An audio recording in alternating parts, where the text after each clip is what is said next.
से मेटल जो है मिले, तो इनका बेटा रिडक्शन बहुत मुश्किल है। तो पहले तो क्या करें, इनको मेटल ऑक्साइड्स में कन्वर्ट कर दें, और मेटल ऑक्साइड्स में कन्वर्ट करने के बाद जो ऑक्सीजन है उसको रिमूव करना, मेटल ऑक्साइड का रिडक्शन करना सिंपल हो जाता है। तब तो हम कार्बन के थ्रू इजिली रिडक्शन कर सकते हैं, और हम रिडक्शन एल्यूमिनियम के थ्रू भी कर सकते हैं।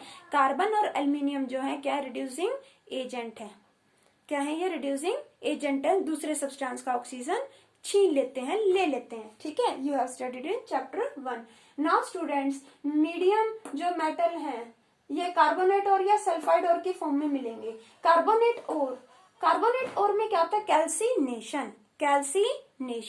Calcination is a process in which metal carbonates are converted into metal oxides in the absence of air. Air की एब्सेंस में मेटल कार्बोनेट को किस में कन्वर्ट किया जाता है, मेटल ऑक्साइड में। और roasting is a process in which metal sulphides are converted into metal oxides in the presence of oxygen by heating. यहाँ पर रोस्टिंग में क्या करते हैं, कोई भी सल्फाइड है तो ऑक्सीजन के प्रेजेंस में हीट देंगे तो क्या बनाएगा, मेटल ऑक्साइड। और फिर मेटल ऑक्साइड की कार्बन से रिएक्शन कराएंगे तो रिडक्शन हो जाएगा, ऑक्सीजन इसका रिमूव हो जाएगा, हमें मेटल मिल जाएगा। Let me explain you. Okay, zinc carbonate, ये कार्बोनेट है। कैल्सिनेशन यानी एयर नहीं है, एयर के एब्सेंस में ये डिकम्पोज हो जाएगा किसमें, जिंक ऑक्साइड यानी मेटल ऑक्साइड। और क्या बच गया, carbon oxygen, carbon dioxide gas. Clear बेटा, जिंक कार्बोनेट फॉर्म कर रहा है जिंक ऑक्साइड, मेटल ऑक्साइड। दूसरा कार्बन डाई ऑक्साइड, कैलेमाइन भी बोलते हैं। जिंक कार्बोनेट क्या है, कैलेमाइन। बेटा ये है जिंक सल्फेट, जिंक ब्लेंड बोल सकते हैं, जिंक सल्फेट, जिंक ब्लेंड। ये रोस्टिंग में क्या होता है, ऑक्सीजन की प्रेजेंस में सब्सटेंस मेटल ऑक्साइड में कन्वर्ट हो गया। रोस्टिंग में ऑक्सीजन की प्रेजेंस होती है, कैल्सिनेशन में ऑक्सीजन की प्रेजेंस नहीं होती। ओके, दोनों प्रोसेस में क्या हो रहा है, मेटल ऑक्साइड फॉर्म हो रहा है। कैल्सिनेशन और रोस्टिंग दोनों में ही मेटल ऑक्साइड फॉर्म हो रहा है, लेकिन कैल्सिनेशन में ऑक्सीजन नहीं है और रोस्टिंग में ऑक्सीजन गैस है। ऑक्सीजन की प्रेजेंस में जो है क्या फॉर्म करेगा, जिंक ऑक्साइड, मेटल ऑक्साइड, और दूसरी गैस क्या होगी, sulphur dioxide. Zinc blende, zinc sulphate oxygen के साथ फॉर्म करेगा जिंक ऑक्साइड और सल्फर डाई ऑक्साइड। ये रिएक्शन है कैल्सिनेशन और ये है roasting. Now students, metal oxide का रिडक्शन कैसे कर दें, देखो जिंक ऑक्साइड है, मेटल ऑक्साइड, कार्बन से रिडक्शन।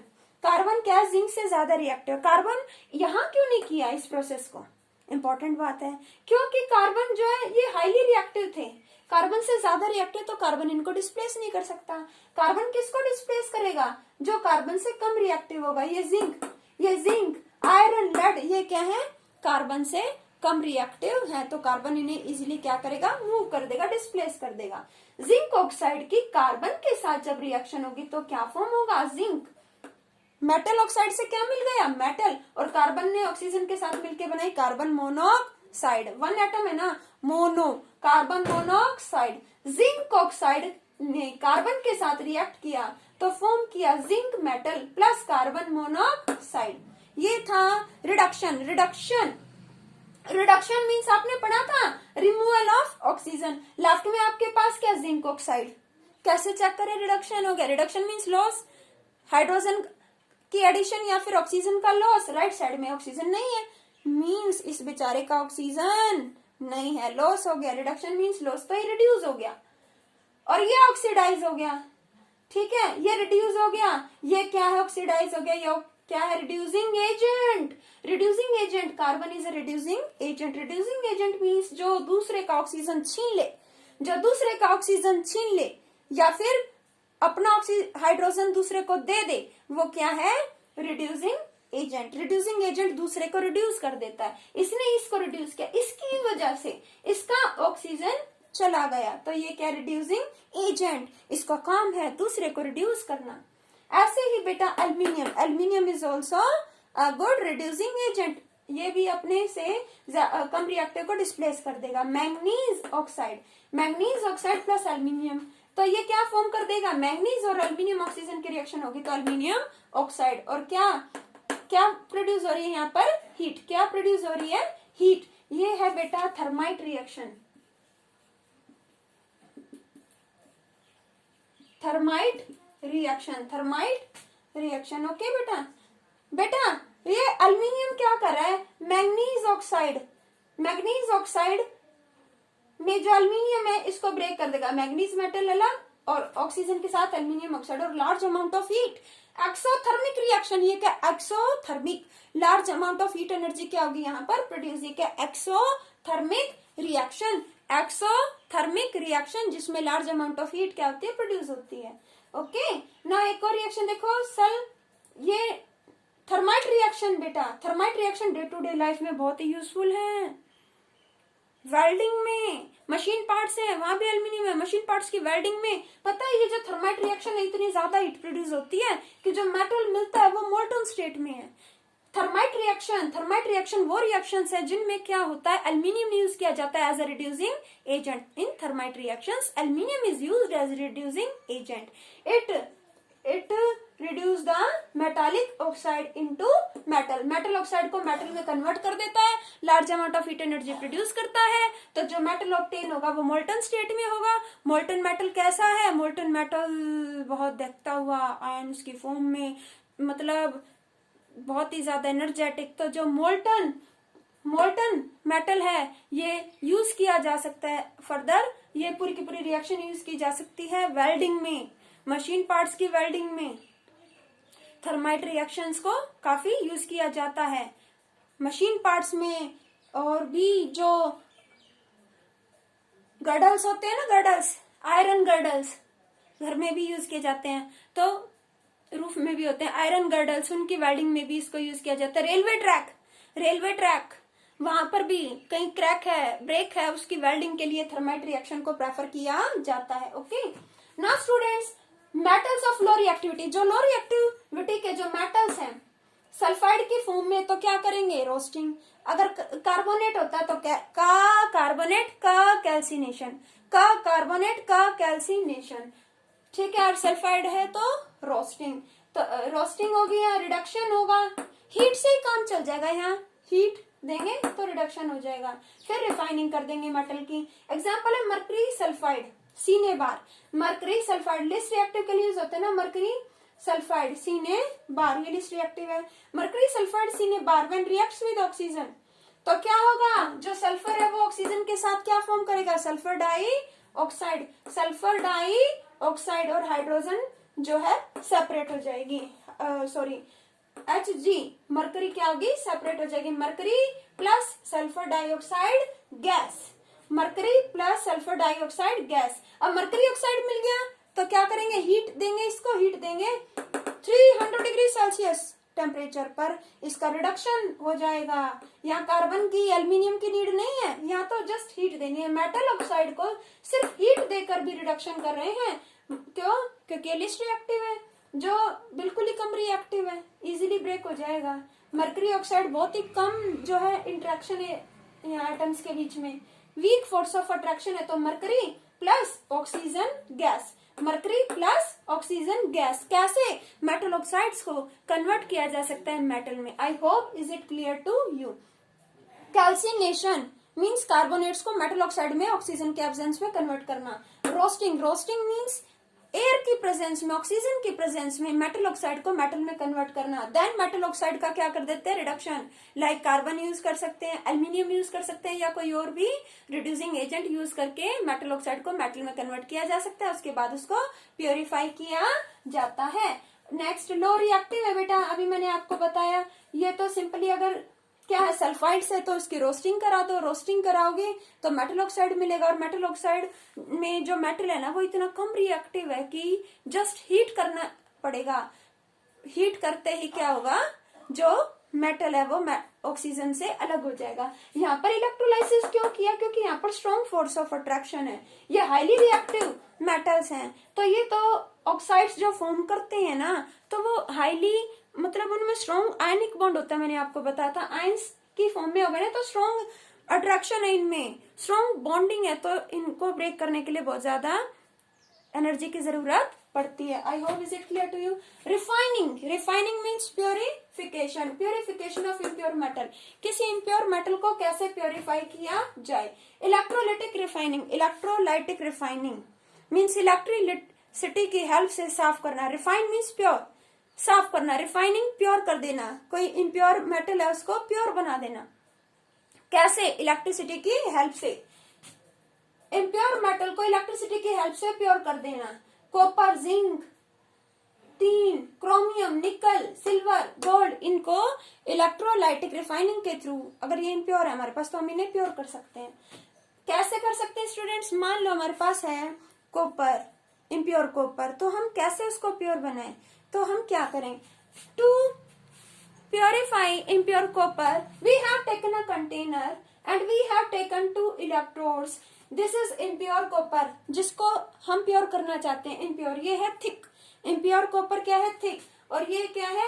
pure copper। ये pure copper क्या दिखा दे बेटा? thin। ये pure copper क्या है?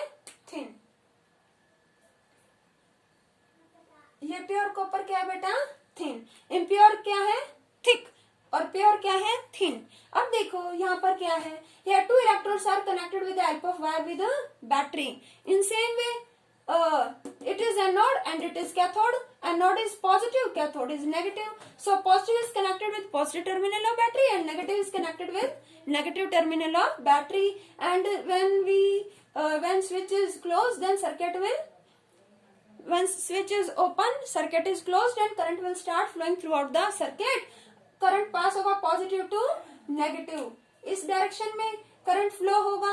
स्टूडेंट्स यहाँ पर हम कुछ और भी तो लेंगे, यहाँ लेंगे इलेक्ट्रोलाइटिक सॉल्यूशन।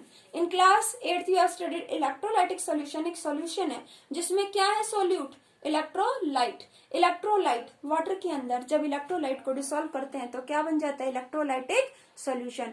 वाटर में इलेक्ट्रोलाइट को डिसॉल्व करते हैं तो क्या बनता है? Electrolytic solution. क्या बेनिफिट है? कि इलेक्ट्रोलाइटिक सॉल्यूशन में से करंट फ्लो होगा, जो सर्किट है वो कंप्लीट रहेगा, आयंस उसमें फ्रीली मूव कर सकेंगे। यहाँ पर हम बेटा जो मेटल हमने प्योर करना है, हमने उसकी इम्प्योर ले लिया, इम्प्योर मेटल कॉपर जो हमें प्योर करना है। इम्प्योर कॉपर जिसको हमने प्योर करना है, ये है इम्प्योर, ठीक है। और यहाँ पे क्या लिया हमने? प्योर कॉपर ले लिया। इम्प्योर क्या मान लिया? एनोड, और प्योर क्या है? कैथोड। जो हमने प्योर करना है जिस मेटल को, उसी का सॉल्ट लेंगे। कॉपर लिया तो कॉपर सल्फेट, क्या होगा? इलेक्ट्रोलाइट कॉपर सल्फेट, लेकिन उसमें हमने एक और ऐड कर दिया, hydrogen sulphate. Sulphuric acid H2SO4, why? क्योंकि ये क्या करेगा? कंडक्टिविटी बढ़ा देगा। It will increase conductivity of the electrolytic solution. Ions जो है इजिली मूव करेंगे और फास्ट मूव करेंगे, ज्यादा एनर्जेटिक रहेंगे। सल्फ्यूरिक एसिड क्या करेगा? सॉल्यूशन की कंडक्टिविटी बढ़ाएगा। इलेक्ट्रिसिटी पास होगी तो यहाँ ये आयंस डिकम्पोज होंगे, कॉपर आयंस और सल्फेट आयंस में। ऐसे ही ये एनोड है, एनोड पर क्या होता है? Oxidation, loss of electrons. जो इम्प्योर कॉपर है, जब इसके थ्रू करंट पास होगा पॉजिटिव टू नेगेटिव, तो ये क्या होगा? ये क्या प्रोड्यूस करेगा? एनोड पर स्टूडेंट्स, एनोड पर जो कॉपर है वो लूज करेगा इलेक्ट्रॉन्स। एनोड पर ऑक्सीडेशन यानी लॉस, एनोड पर ऑक्सीडेशन यानी loss of electrons. Electron lose करके क्या फॉर्म करेगा? Copper ions. क्या फॉर्म करेगा बेटा? Copper ions. ऐसे ही बेटा कैथोड पर ये जो कॉपर आयन है ना, इनमें ये इम्प्योर कॉपर है, इसमें इम्प्योरिटी है, वो भी आएंगे इलेक्ट्रोलाइट में। दो तरह की होंगी, कुछ तो होंगी सोल्यूबल, कुछ होंगी इनसोल्यूबल। सोल्यूबल होंगी जो इसमें डिसॉल्व हो जाएंगी, घुल जाएंगी, और इनसोल्यूबल इम्प्योरिटी वो नहीं डिसॉल्व होंगी, तो वो धीरे धीरे मोटी इम्प्योरिटी वो नीचे बैठ जाएंगी। उन इम्प्योरिटीज को बोलते हैं एनोड मड। क्या बोलते हैं? Anode mud. बेटा जो इम्प्योर कॉपर है, अब ये इलेक्ट्रिसिटी पास होगी, वो ऊपर से नीचे आएगा, वो इलेक्ट्रॉन लूज करेगा। यहाँ क्या होगा? जो उसमें इम्प्योरिटीज है वो अब सॉल्यूशन में आने लगेंगी। जो सोल्यूबल है वो तो उसमें डिसॉल्व होके ऊपर रह जाएंगी, जो इनसोल्यूबल है वो नीचे बैठ जाएंगी। वो इम्प्योरिटी हम उसे कह सकते हैं एनोड की मिट्टी, anode mud. Anode mud impurity. Anode पर क्या रही है? जो कॉपर है वो क्या लूज कर रहा है? इलेक्ट्रॉन, कॉपर आयन फॉर्म कर रहे हैं। तो ये सॉल्यूशन में दो चीज दे रहा है, कॉपर आयंस। ये कॉपर आयन, ये एनोड है पॉजिटिव, और ये कैथोड क्या होता है बेटा? नेगेटिव। ये कैथोड है, cathode negative, anode positive. Negative की ओर अब ये कॉपर आयन यहाँ से निकल के सॉल्यूशन से होते हुए कहाँ जाएंगे, इस कैथोड पर, कहाँ जाएंगे, कैथोड पर। और इसने जो इलेक्ट्रॉन एनोड पर क्या हो रहा है, ऑक्सीडेशन यानी लॉस ऑफ इलेक्ट्रॉन, तो वो जो इलेक्ट्रॉन है वो कहाँ जाएंगे, वो इलेक्ट्रॉन देखो पॉजिटिव की ओर अट्रैक्ट होंगे। जो यहाँ इलेक्ट्रॉन ये इम्प्योर कॉपर रिलीज कर रहा है, छोड़ रहा है, वो जो इलेक्ट्रॉन है वो कहाँ जाएंगे, इस पॉजिटिव टर्मिनल की ओर अट्रैक्ट होंगे और मूव करेंगे और यहाँ से होते हुए कैथोड पर डिपॉजिट होंगे। कैथोड पर क्या हो रहा है, इलेक्ट्रॉन्स, और जो कॉपर आयंस यहाँ से सॉल्यूशन में होते हुए यहाँ आ रहे कॉपर आयंस मिलकर क्या बना देंगे, कॉपर एटम, कॉपर एटम। ध्यान से देखो बेटा, जो हमने मेटल इम्प्योर लिया है कॉपर एनोड, और हमने एक प्योर ले लिया मेटल कॉपर, एक तरफ इम्प्योर एक तरफ प्योर। प्योर की जो स्ट्रिप है वो थिन है और इम्प्योर क्या है, थिक। इसको हमने प्योर बनाना है और इसी का ले लिया सॉल्ट। लेकिन सॉल्ट में भी added sulphuric acid to increase conductivity of the solution. Battery से कनेक्ट किया, करंट दिया, तो जो एनोड है यहाँ पर ऑक्सीडेशन यानी इलेक्ट्रॉन लूज होंगे। जो इम्प्योर कॉपर है वो इलेक्ट्रॉन लूज करेगा। अब जो वो कॉपर फॉर्म कर रहा है कॉपर आयन, वो कॉपर आयन किस में आएंगे, सॉल्यूशन में। अब वो कॉपर आयन पॉजिटिवली चार्ज है तो वो नेगेटिव इलेक्ट्रोड कैथोड की ओर अट्रैक्ट होंगे, इस पर डिपॉजिट हो जाएंगे। और जो ये इलेक्ट्रॉन लूज करा वो इलेक्ट्रॉन्स इस पॉजिटिव टर्मिनल की ओर अट्रैक्ट होंगे और अट्रैक्ट होते हुए कहाँ पर आ गए, इसी पर आ गए। और यहाँ इलेक्ट्रॉन्स और कॉपर आयंस मिलकर क्या बना लेंगे, कॉपर। कैथोड पर क्या बनाएंगे, कॉपर। इस तरह से हमें यहाँ पर प्योर कॉपर डिपॉजिट होता चला जाएगा। Throughout the process pure copper, यहाँ प्योर कॉपर एटम्स मिलते जाएंगे। I hope is it clear to you.